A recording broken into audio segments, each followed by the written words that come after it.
Bonjour à tous et bienvenue sur ce plateau. Ce mardi 4 novembre, vous avez rendez-vous avec des Globetrotters dans le cadre du mois du film documentaire. La médiathèque vous propose le road trip d'un paraplégique qui a traversé les États-Unis. Rendez-vous ce soir à 20h15 à la médiathèque communautaire pour la projection de Handicap au vent, traversée USA 2011. Voici l'info à la une. Des apprentis chefs d'entreprise, une première en Lorraine à travers la création d'un diplôme universitaire entrepreneur très petite entreprise. On reconnaît enfin le métier délicat et complexe de chef d'entreprise. Une formation vient de démarrer à l'IUT de Moselle-Est. Elle est ouverte à tout porteur de projet sans condition de diplôme et doit permettre de mener à bien leur projet d'entreprise. Cette formation, financée notamment par les intercommunalités de Sarreguemines et de Forbach, est une première en Lorraine. On y revient tout à l'heure dans notre JT. Mais avant, place au sommaire. Chez Festivité, c'est la caverne d'Alibaba. Alibaba. Festivité, des idées toutes faites. Au sommaire aujourd'hui, une fleur pour Roulin, c'est tout le village qui sourit. Dans le journal, écoutez la réaction du maire de la commune. Halloween à Großbliederstroff, c'était la fête pour quelques 200 personnes en déguisement. Pour la petite histoire, nous ferons un plongeon dans l'histoire à travers les assiettes de faïence de Sarreguemines. Les bisons ont élu domicile dans le pays de Beach. Dans notre rubrique Tendance, découvrez le projet fou de Robin Schall. Enfin, pour le plat de résistance, un classique, le pavé de veau avec chanterelle et petits légumes. Le 4 novembre 2011, Mosaïque filmait le lancement officiel du chantier de la résidence pour seniors de Großbliederstroff. Replay. Vos données sont accessibles où que vous soyez, avec ou sans votre ordinateur. Pour les pros, la solution, c'est le cloud ID Réseau. Tradition oblige, on a changé. D'habitude, on pose une première pierre. Cette fois-ci, on a dit on ne peut pas poser de pierre du fait qu'il n'y a pas de pierre. Alors, on s'est dit, tout ce qu'on peut faire, c'est poser une première poutre. Une première poutre au lieu d'une première pierre. Normal, ici, tout est en bois. Une résidence pour seniors est en cours de construction à Großbliederstroff. Ces 18 logements seront proposés à la location, normalement dès l'automne prochain. Cette résidence s'adressera spécifiquement aux seniors. Loyer modeste, présence d'un concierge, petit jardin, etc. Mais avant d'en arriver là, il faut d'abord finir les travaux. Du gros œuvre à l'aménagement intérieur, 14 entreprises du secteur vont se relayer sur le chantier. Et c'est l'association à but non lucratif Jacques Prévert, après en avoir financé la construction, qui continue de gérer cette résidence pour seniors. On passe à la page météo. 17% des accidents du quotidien ont pour origine le sport. Assurance accident de la vie, la sécurité par tous les temps. Bonjour tout le monde, pour demain le temps sera humide et frais. Des pluies s'attardent encore sur nos régions en matinée avant de se décaler vers l'Alsace. À l'arrière, le ciel reste très chargé et nous pouvons encore avoir quelques ondées dans une ambiance fraîche. Côté température, les minimales iront de 5 à 7 degrés, les maximales ne dépassent pas les 7 à 9 degrés. Demain mercredi 5 novembre, pensez à souhaiter une bonne fête au Sylvie. Le soleil nous accompagnera de 7h21 à 17h03. Et aujourd'hui, comme tous les mardis, nous partons à la ferme. Et cette fois-ci, nous allons vous faire découvrir quelque chose que vous ne voyez pas forcément tous les jours, puisqu'il s'agit de la mise bas d'une vache. Si certaines naissances se font de façon naturelle, pour celle-ci, un peu d'aide a été nécessaire.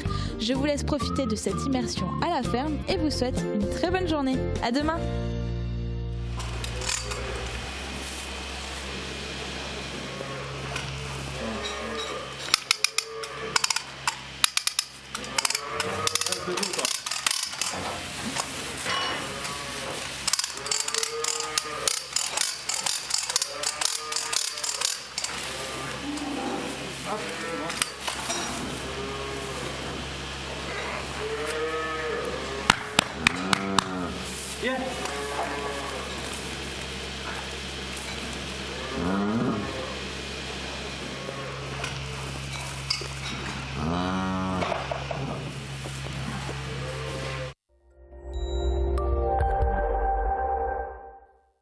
Je parraine un ami et tout le monde y gagne.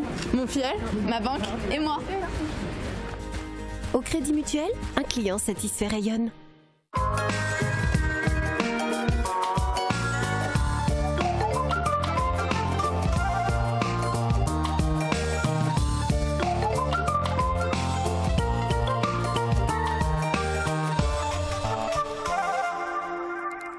Non, je peux pas, c'est trop dur.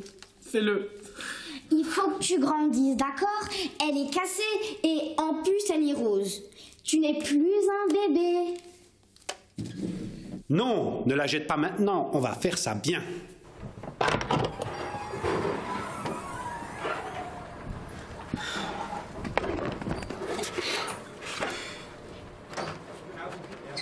Je t'oublierai jamais. T'inquiète pas, on en aura d'autres.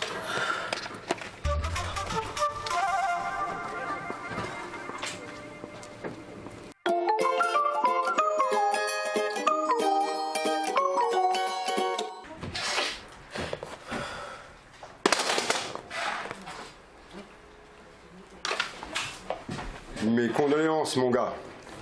Les fleurs, c'est dans les végétaux.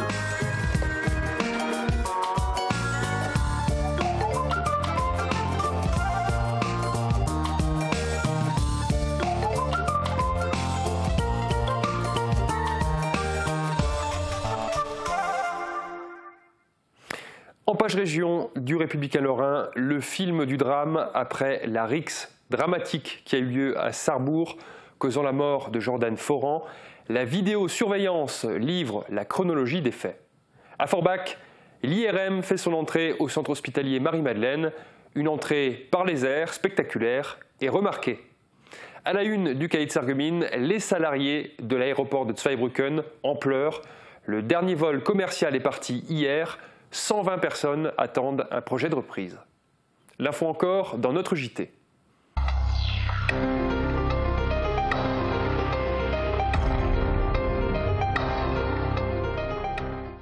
Il y avait 25 candidats, 16 ont été retenus, des porteurs de projets, probablement de futurs entrepreneurs de Moselle-Est, bénéficient depuis hier d'une formation courte mais intense pour mener à bien leur projet. Durant 4 mois, ils vont être accompagnés gratuitement par des experts de la création et la gestion d'entreprise. Ce dispositif s'inscrit dans un cadre universitaire mis en place par l'IUT de Moselle-Est en partenariat avec le PIL, le pôle entrepreneuriat étudiant de Lorraine. Regardez. Vous êtes à la première promotion, mais vous inquiétez pas, on a préparé ça de main de maître. Monter sa boîte en quelques clics, c'est facile. Mais la réalité d'un créateur d'activité est tout autre. Surtout si son projet doit lui offrir une profession viable. C'est dans cette optique que les étudiants et pour ainsi dire les apprentis chefs d'entreprise vont œuvrer durant 300 heures.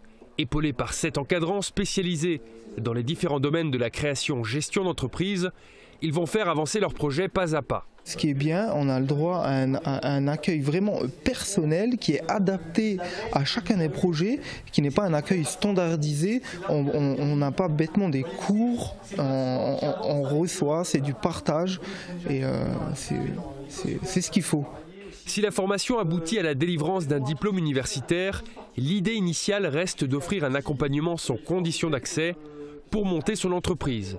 Ici, les étudiants ont pour certains un bac, tandis que d'autres ont un bac plus 4. Le plus important, c'était d'être porteur d'un projet de création d'entreprise. Ça, c'était l'aspect qui était tout à fait indispensable. Et nous, on recrutait sur la base d'un homme, un projet, hein, dans le sens générique du terme, bien sûr, c'est-à-dire le couple, la personne qui a la potentialité de mener à bien son projet et l'idée intéressante qui pourrait voir le jour au bout de 3 ou 4 mois de formation à tester cette idée. Pierre angulaire de cette formation, le pôle entrepreneuriat étudiant de Lorraine, installé à Metz. Le PIL offre une feuille de route et une méthode innovante, dite IDEO, pour permettre de tester rapidement son projet sur le terrain. C'est pas simplement se dire j'ai une bonne idée, j'ai un métier, je sais faire ça, c'est après comment on le concrétise économiquement. Le but du jeu, c'est que ça rapporte de l'argent. Avant de démarrer cette formation, encore fallait-il recruter les candidats à Sarreguemines et dans le bassin houillé. Les derniers entretiens ont eu lieu la semaine dernière. Ophélie Bleichner y était. Madame, monsieur, bonjour. Bonjour. Voilà, installez-vous ici. Voilà. Julien est cuisinier de formation et passionné de pâtisserie. Christelle veut le suivre. Ils ont le projet de s'associer. Son projet, quelle est son idée, et ensuite le jury posera quelques questions pour essayer d'échanger, pour essayer d'y voir plus clair. Donc mon projet, c'est d'ouvrir un traiteur pâtissier pour pouvoir organiser tout ce qui est communion, mariage, séminaire, anniversaire, baby shower. Le jury de sélection est composé de professionnels, représentants de la Chambre de commerce et d'industrie, de l'Eurodev Center, de la mission locale et du pôle entrepreneuriat étudiant de Lorraine. Alors les critères de sélection, ils sont très simples.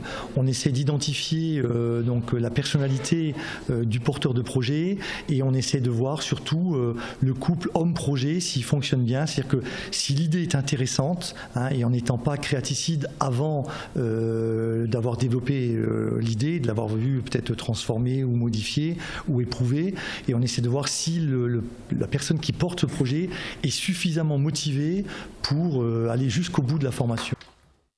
Et oui, car arrêter en cours de route, ce serait donner un mauvais signal aux financeurs, qui ne sont autres que les intercommunalités de Forbach et de Sarreguemines.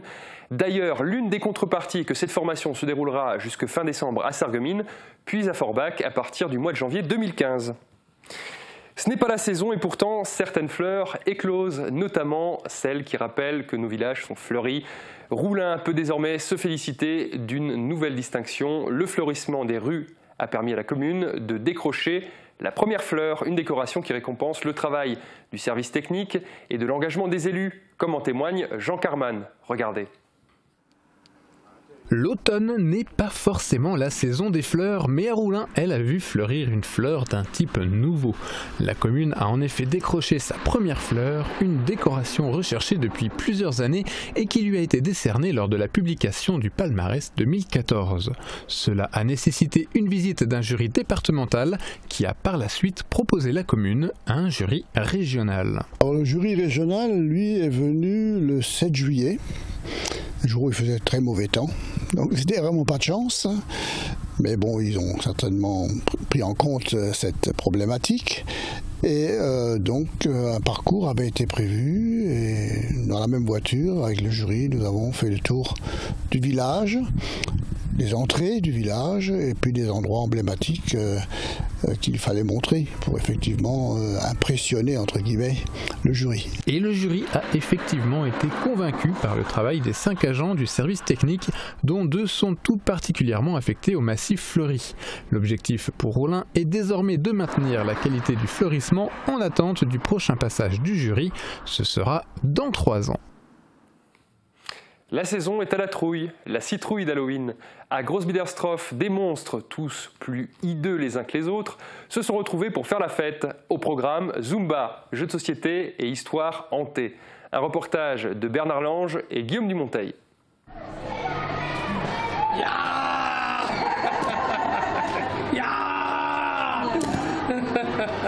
Voici venu le temps des rires et des chants, des monstres gentils. C'était Halloween Party à Großbli. Plus de 200 personnes sont venues dans la salle Jeux et Loisirs. Cette fête était organisée par la commune, le club de gymnastique et le judo club. Étaient proposées des activités danse, jeux et contes. Un concours a eu lieu. Il permettait de récompenser les 10 meilleurs déguisements. Chaque personne qui les portait recevait une place de cinéma. Une attention qui constitue une raison supplémentaire de participer à cette journée festive. Le déguisement n'est pas de rigueur ce week-end au centre nautique communautaire qui sera fermé au public à l'occasion des interclubs de natation. Ils se dérouleront les 8 et 9 novembre. Quant à l'espace détente, il restera ouvert. Sport encore, pour terminer le journal, le match s'annonçait difficile. Les basketteurs sarregueminois en bleu accueillaient samedi soir l'équipe de Florange, 6e du tableau B en division excellence régionale. Un défi pour Sarreguemines, lanterne rouge après 3 défaites consécutives en ce début de saison. Le résumé de la rencontre est signé Marie-Lorraine Atamaniuk, Julia Bitran et Guillaume Dumonteil. Les baskets ont couiné dans le gymnase Henri Nominé. L'équipe sarregueminoise s'est inclinée samedi dernier face à Florange. Et on peut le dire, les supporters ont fait du bruit. Entre les sifflements pour déconcentrer l'équipe adverse et les clameurs d'encouragement, les spectateurs ont vécu au rythme des actions. Je crois que le travail médiatique autour du club commence à refonctionner et c'est très très bien. Donc les gens maintenant, le bouche à oreille fait que voilà, le club repart, l'équipe est en reconstruction. Donc on attire un petit peu du monde et c'était très sympa ce soir d'avoir un public qui était là, chaleureux et nombreux. Après une première mi-temps fructueuse pour l'équipe sarregueminoise, la seconde partie de match a été plus laborieuse. Les joueurs ont craqué physiquement, selon les termes du coach. Les Sarregueminois se sont finalement inclinés face à Florange sur un score final de 67 à 89. Une défaite sans surprise pour l'entraîneur. Reconstruction de l'équipe oblige. Pour l'instant, on va essayer de se sauver dans ce championnat. On sait qu'on risque de terminer à la dernière ou l'avant-dernière place. C'est un petit peu noté, mais les joueurs ont envie de se battre. Donc pour l'instant, on a rencontré des équipes un peu plus fortes que nous. Prochainement, des équipes peut-être à notre portée. Donc on va essayer, voilà, l'équipe en pleine reconstruction, mais on va essayer de s'en sortir, se sauver. Même si la perte de plusieurs joueurs a un impact conséquent sur l'équipe, l'entraîneur veut rester confiant. Il manque des joueurs, on a quand même perdu 4 joueurs importants, des scoreurs qui sont partis, donc ça se sent sur le tableau d'affichage, des scores qui ne sont pas très élevés. Et il nous manque un meneur, mais là on a un petit numéro 5 cubain qui vient d'arriver, donc voilà, ça va nous donner un petit peu la dynamique du groupe, et je crois que tout le monde va accrocher le wagon là dans cette équipe, donc voilà, on va essayer de s'en sortir comme ça. Restent aussi les points positifs, et non des moindres, la combativité des joueurs et le soutien sans faille du public. De quoi présager, malgré tout, de belles perspectives d'avenir pour le basket sarregueminois.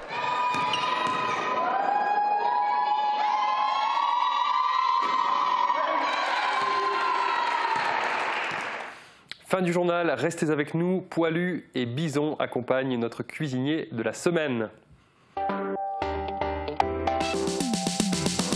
Demain sur Mosaïque, dans le journal des produits dérivés pour le centenaire de la Grande Guerre, la société historicale de Verdun crée une ligne de vêtements de la Première Guerre mondiale avec Maxi Brod. Comme tout chef d'entreprise normal, il m'a expliqué son projet, je voyais que ça tenait la route. Autre anniversaire, Résus Positif se prépare à fêter ses 10 ans lors de l'événement Saint-Afolk.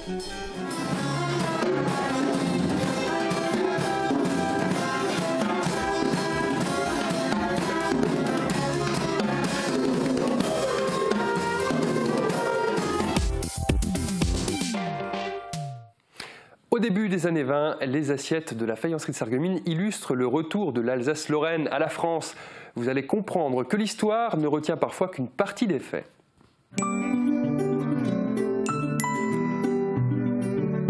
FBS, du bon temps par tous les temps.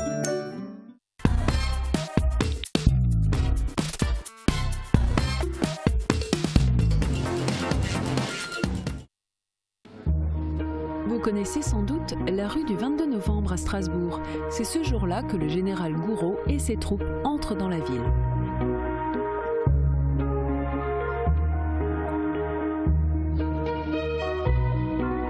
Mais cette assiette de la série Alsace-Lorraine 1918 n'évoque pas les événements qui ont secoué Strasbourg au cours de ce fameux mois de novembre. Cortèges, manifestations communistes, bagarres ou pillages, sans l'arrivée des poilus qui ont ramené le calme dans la ville, c'est un drapeau rouge qui aurait flotté sur la cathédrale.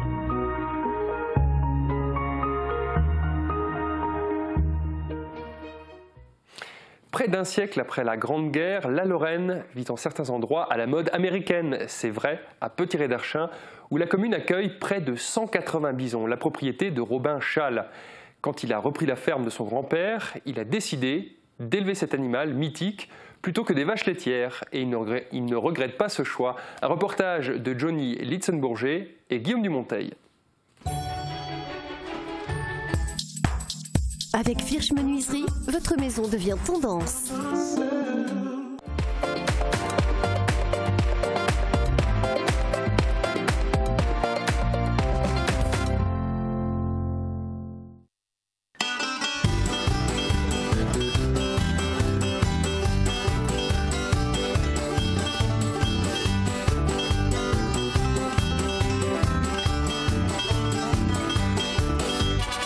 La naissance du projet, c'est tout simplement quand j'étais petit, je voulais reprendre la ferme du grand-père et par hasard, pendant mes études agricoles, j'ai rencontré un éleveur de bisons et quand là j'ai vu les bisons, je suis tombé amoureux. Donc je me suis dit ce sera le bison et rien d'autre.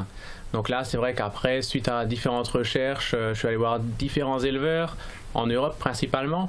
Et bon, c'est vrai qu'après avoir travaillé dans certains élevages, voilà, je me suis décidé à faire venir quelques bisons ici et commencer l'élevage sur Petit-Ré-d'Archin. Les premiers bisons sont arrivés ici en janvier 2008. Donc là, il y a 20 bisons qui sont arrivés, un mâle reproducteur. Et après, par la suite, c'est pareil, hein, pour monter un élevage de bisons, il faut du temps parce qu'on ne peut pas tout acheter au même endroit. Et donc, au fur et à mesure des années, j'ai acheté quelques animaux par-ci, par-là, dans différents élevages. Ce sont que des bisons d'Amérique, hein. Donc en France, le bison d'Europe est une espèce protégée, hein. Donc c'est pour ça qu'on trouvera que le bison d'Amérique dans les élevages. En ce moment, il y a environ 180 bisons et c'est vrai que le bison c'est un animal, on va pas y aller pour le changer de parc tous les jours ou quoi que ce soit. On a des grands parcs, mais par contre c'est une surveillance qui est très importante, hein. On va passer le plus souvent possible dans les bisons avec le quad principalement pour aller voir justement s'il n'y a pas d'animal qui est isolé, s'il n'y en a pas qui est blessé ou ce genre de choses. Le bison est un animal mythique justement et qui par ses instincts naturels est très agréable à observer.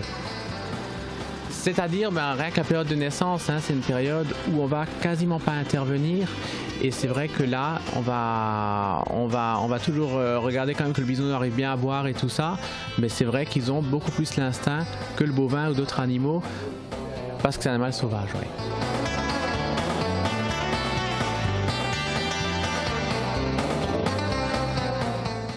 Le bison aurait très bien pu servir en guise d'ingrédient. Dans notre émission culinaire, découvrez aujourd'hui le pavé de veau aux chanterelles et petits légumes, une proposition de Jean-Michel Gaillère. Belle et fonctionnelle, les cuisines Aviva présentent entrée plat dessert. Aviva, la cuisine qui vous va.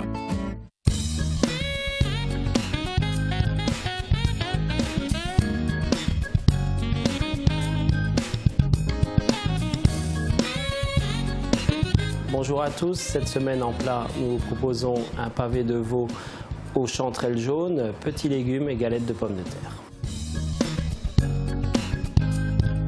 Alors, on commence par le pavé de veau. On va chauffer notre poêle, rajouter une petite noix de beurre et le faire revenir de chaque côté. Ensuite, on va le mettre dans un four à 90 degrés pendant 45 minutes. On épluche nos légumes, nos carottes, alors carottes jaunes, carottes blanches, carottes oranges, du rutabaga, courgettes que l'on va creuser pour ajouter un petit tartare de tomates et un petit cube de céleri sur le dessus. Nos carottes, nous allons les couper en sifflets et nous allons mettre en cuisson. Alors en premier, on démarre le rutabaga, c'est le plus long à cuire. Ensuite, on met nos carottes et notre céleri. Pour la galette de pommes de terre, on épluche nos pommes de terre, on va les râper, on nettoie notre poireau, on va le ciseler finement, notre échalote aussi. Alors on va mélanger tout ça dans un petit récipient, en n'oubliant pas de saler et de poivrer et de rajouter notre jaune d'œuf. Ensuite, on reconstitue nos galettes dans un cercle à pâtisserie et on va les cuire dans un bain d'huile recto verso. Moi, je les termine au four à 180 degrés pendant 10 minutes. Sur une grille avec un petit récipient en dessous pour récupérer l'huile, elles seront nettement moins grasses.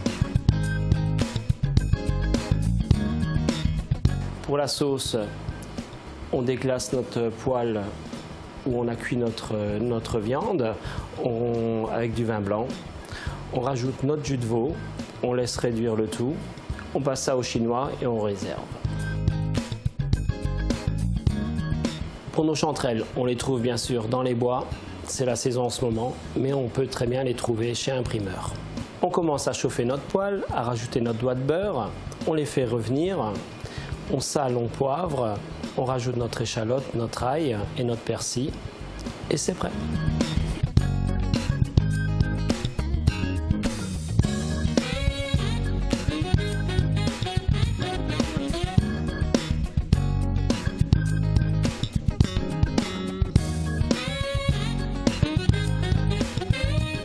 Bon appétit.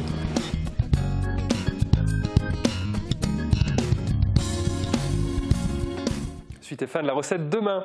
Fin de cette émission. Merci pour votre fidélité. Bonne journée à toutes et à tous.